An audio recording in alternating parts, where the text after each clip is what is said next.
So I have a confession to make right at the top of this show. Oh, I am a serial language dropout. I have the apps on my phone. I've got the half-finished workbooks from high school French, and I have this deep, abiding fear of, conjugation tables. you are definitely not the only one. I have a feeling I'm not. No, there is something about the way we traditionally learn languages, the lists, the rules, the fear of making a mistake, that just, well, it shuts people down. It turns communication into a math problem. Exactly. It feels like doing algebra in your head while you're just trying to order a sandwich. Right. But today, we're doing something a little different. We're essentially sitting in on a class. We have a recording of a Spanish session led by a teacher named Andrew. He's teaching two adult students, Peter and Victoria. And the mission for this deep dive isn't just to teach you a few Spanish words, though you will learn them. It's to unpack Andrew's entire method. He calls it teaching the rules without mentioning the rules. And it's a fascinating approach. It's designed to completely bypass that grammar anxiety you just mentioned. Andrew makes a really astute observation right at the beginning. He points out that grammar is the thing that scares people the most, largely because most of us don't even command the grammar of our own language very well. That hit home for me. I mean, if you asked me to define a past participle or a subjunctive mood in English, I'd probably just stare at you. So when a teacher starts throwing those terms at you in a foreign language, the brain just, puts up a wall. Andrew's philosophy is to make the grammar invisible. He wants to get you using the structure before you even realize you're doing it. And he starts with a rule that, honestly, if I were a student, would make me panic. The no notes rule. He explicitly tells Peter and Victoria, no note-taking, don't try to remember anything. It just feels so wrong. I'm conditioned to think that if I don't write it down, it's like gone forever. Yeah. It's totally counterintuitive. But there's some real science behind it. When you write something down, your brain often treats that as a save action. It thinks, okay, it's on the paper. I don't need to hold on to it right now. It's external storage. Exactly. It goes onto an external hard drive instead of into your internal processing. So by banning the notes, he's forcing them to just stay in the moment. Exactly. He's forcing them to process the language in real time. He talks about creating neural pathways rather than relying on short-term memory. I like that. He uses this great analogy about your home address. You don't have to remember your address, right? You don't use a mnemonic device to recall it. No, you just know it. You just know it. It's part of you. And that's where he wants the language to live. He also emphasizes the environment. He tells them to relax, that mistakes aren't barriers, they're part of the process. Which is so crucial. Easy to say, but... Right. It is. But if you're tense, your brain is in fight or flight mode, which is the opposite of learning mode. So to lower the stakes and build some immediate confidence, he moves into what I call the free vocabulary section. A cognates. This was the first aha moment for me in the recording. It's a huge confidence hack. He basically shows them they already know thousands of Spanish words. He starts with English words ending in "ant."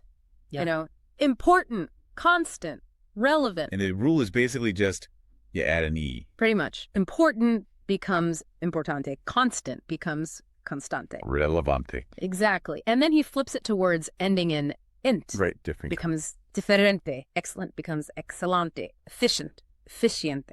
So suddenly, in the first 5 minutes, Peter and Victoria realize they aren't starting from zero. They're starting with this massive library that just needs a slight adjustment. But there is a catch. The pronunciation. Yes, the pronunciation. He doesn't give a lecture on phonetics. He just corrects the rhythm. The rhythm, okay. In Spanish, the stress usually falls on the second to last syllable, the penultimate sound. When you sound like you're speaking the language, you're more willing to try building sentences. And that's where he goes next, the Lego approach. Yes. I love this visual. He gives them a few basic bricks. Para mí for me. Yeah. Pero for but. Muy for very. Simple words, high frequency. But then he shows them how to manipulate those bricks. And this is where I got really annoyed at the English language, honestly. Why is that? Because of negation. How we say no. Andrew shows them how to say it isn't. In English, think about the mental gymnastics we do. It is becomes it is not. I go becomes I do not go. He wants becomes he does not want. We have all these auxiliary verbs, do, does, is, are that change depending on the person. It's a minefield. I don't. He doesn't. They won't. And in Spanish? What's the rule? You just put the word no in front of the verb. That's it? That is literally it. Es importante means it is important. Okay. No es importante means it isn't important. Wow. That is almost painfully simple. It removes a massive amount of cognitive load. The student doesn't have to calculate who is doing the action to figure out which negative word to use.